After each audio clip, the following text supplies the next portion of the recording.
राहें तेरी देखता रहता था मैं इन भीगी भीगी पलकों में तड़प रहा था कब से मैं चुप के अकेले में।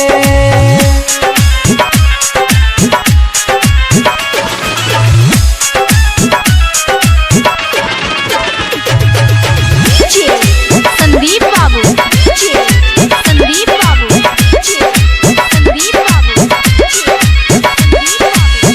मेरी वफाएं यादों में तेरे, मेरी दुआएं संग है तेरे। ओ मेरी वफाएं यादों में तेरे, मेरी दुआएं संग है तेरे।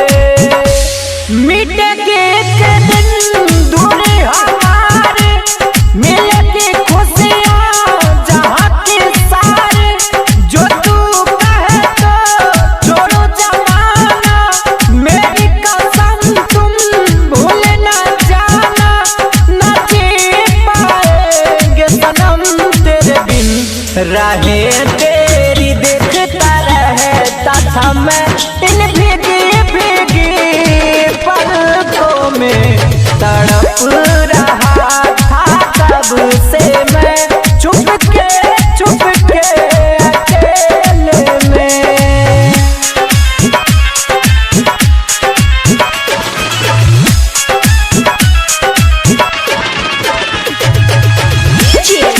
संदीप बाबू, संदीप बाबू, आप सुन रहे हैं लक्ष्मण को।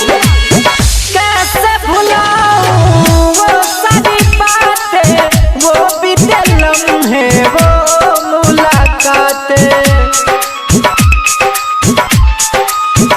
हाँ कैसे भुलाऊं वो सारी बातें, वो बीते लम्हे, वो मुलाकातें।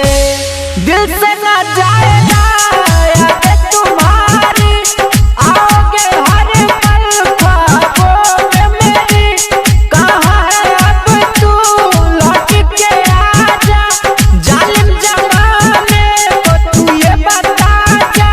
मिलेंगे हम हर जन्म में सनम, राहें तेरी देखता रहता था मैं इन भीगी भीगी पलकों में तड़प रहा था कब से मैं चुप के अकेले में।